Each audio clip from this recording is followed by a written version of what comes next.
everyone. Hope you're enjoying your time here at orientation so far. Okay. My name is Alicia Finger. I'm a junior in the Tepper School of Business. Before I start talking to you guys and start challenging you all to take risks, I'm about to take a little bit of a risk on my own and open up to you all about my experiences before coming to college. I believe that we all have our histories and details about our lives that no one would expect just by looking at us. So I hope that my story here today may resonate with a few of you. I grew up in a low-income family raised by my grandparents because my mother had me when she was just 16 years old. And unfortunately, that wasn't much of a surprise to my grandmother because she had my mother when she was 16, and the same was true of her mother before her. I never got the chance to meet my father, and my mother passed away of a heroin overdose when I was a senior in high school before I ever got to mend the relationship I had with her. So, because of all of these circumstances, I grew up very independently. So much so that I started my first job when I was 14, and by the start of my senior year, I moved out and was working 3 jobs to support myself through the remainder of high school. Before coming to college, I never really learned to look for support from others. In fact, the details I just shared with all of you here today, 1,400 people that I have yet to meet, were details when I was sitting in your seats 2 years ago. I never thought I'd be able to open up to anyone at Carnegie Mellon about. But this doesn't mean that I came to Carnegie Mellon closed-minded or that I shut myself off to people. In fact, the opposite was true. My first year here, I attended every group meeting I could. I went to every social event that I was invited to. I started up new conversations with every new face I saw in Clevernomics or Rouse's World History class. But these initial meetings, going to these events, just talking to people, wasn't the risk I was talking about going through when coming to CMU. The risks I encountered during my experience here came after all these first meetings. I reached a point, and actually very many points through my time here, where I felt drained and overwhelmed by everything that was happening or even not happening in my life. For example, I fully expected to join a sorority my first year here. I was so excited that, in fact, I dragged my freshman roommate along when she wasn't too thrilled about the idea to FMR.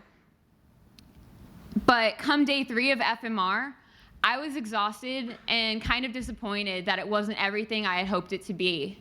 But day 3 of FMR was different for my roommate.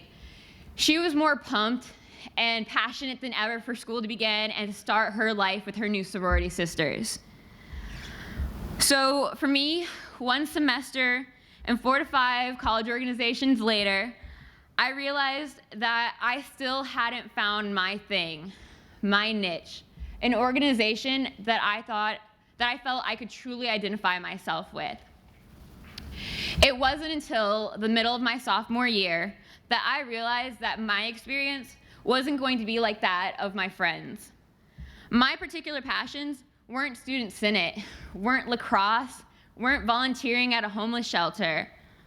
I found my niche, and actually I found my family through my experience, my role as an orientation counselor, as a student ambassador at the Tepper School of Business, and with my work with Strive for College, an organization that helps mentor high school students with their college application process. The risk I had to take to find my passions, to find my way, was letting go of what my friends were doing, letting go of my initial expectations of what I thought college was going to be like in order to make room for myself to reflect on who I was, my own identity. and to reflect on where I fit in to the overall tartan plaid. So I'm going to leave you here today with a few risks. The first risk, I challenge you to take the risk of slowing down and reflecting on life and on who you are when your life begins to overwhelm you, because it certainly will here at CMU. Secondly, I challenge you to take the risk of opening up to others and allowing others to open up to you, because those interactions will lead you to find your passions and your family and a comfortableness in your own skin. And finally, I challenge you to take the risk of letting your tartan plaid change daily as you discover your passions and where you fit in to the overall tartan plaid.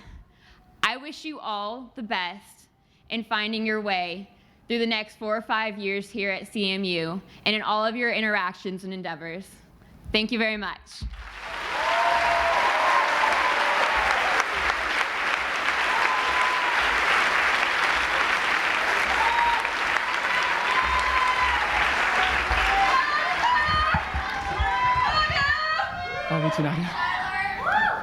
Hi everyone, my name is Tyler Hedrick. I'm a sophomore computer science major, and I'm one of the OCs for The Hill. So I just want to start off by saying that this isn't something that I normally do. And I'm not talking about the speech, because I do those pretty frequently. But what I am talking about is the fact that I'm about to open up to all of you and talk a little bit about myself. What I'm trying to say is that I'm very much out of my comfort zone up here. This time last year, when I was all sitting where you are right now, I never could have imagined getting up here and telling you all something so personal, but here goes nothing. Bullies.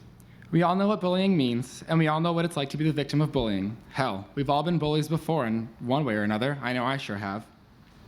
But there's one common theme that ties all of the experiences we've had together. You always feel like crap no matter which side you're on. I want to tell you a story about a young boy in middle school who was a victim of bullying.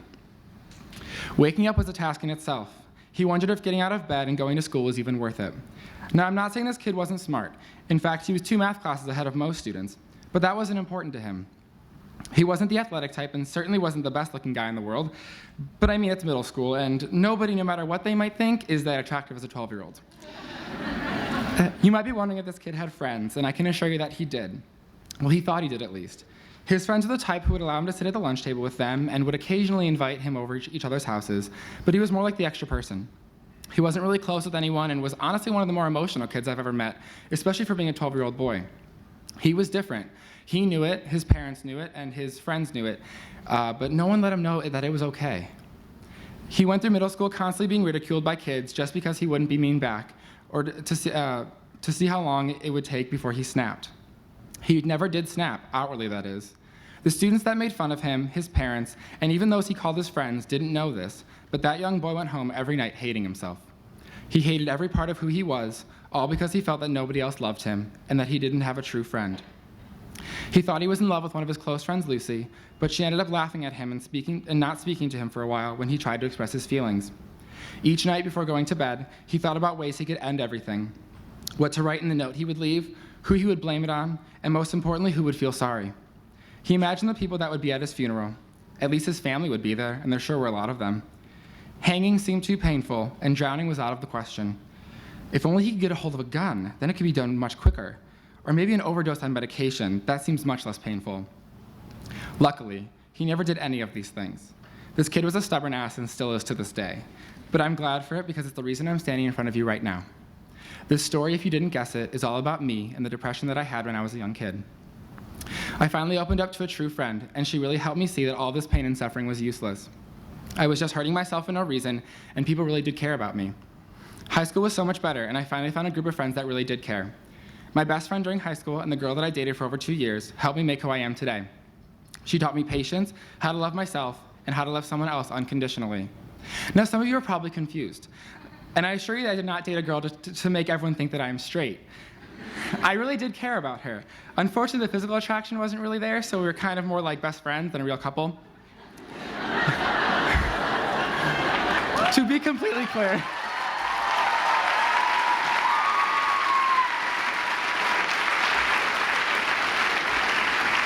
To be completely clear, I am gay. Bullying is still a major problem in society today, and I fear that it won't ever have a definite end. I have done everything I can while I was in high school to help those who are bullied and to encourage students to abstain from such actions. High school was much easier for me because I learned to love who I am and to finally be comfortable in my own skin. I didn't come out as gay back then, but now that I'm at CMU, surrounded by an amazing, accepting community, my life has become absolutely amazing, and I don't worry about being bullied anymore. You are all going to love it here, more than you can even realize. I encourage all of you to branch, oh wait, sorry, wrong thing. The friends you make will last a lifetime, and the experiences you have will create some of the fondest memories. And I know I sound very cliche, but that's just the kind of person who I am. And you know what? Carnegie Mellon allows me to do that, to be the person that I am and the person that I want to be. I am so excited to see all of you here at Carnegie Mellon, and I encourage all of you to branch out and learn more about yourself and the amazing community that surrounds you. The other 1,400 plus students that sit around you are some of the most intelligent, unique, and fun people you will meet in your entire life. I want you to all have the most amazing 4 or 5 years of your life here, so please do the best to accept everyone, even if they represent something that is hard for you to agree with. With that, I welcome you, class of 2015 plus, to the amazing, accepting, and loving Carnegie Mellon University.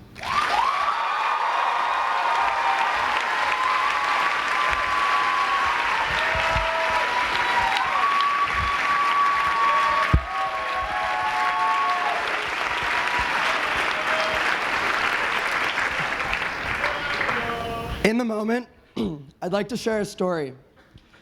It's a story of a high school nerd who had his whole life planned out for him.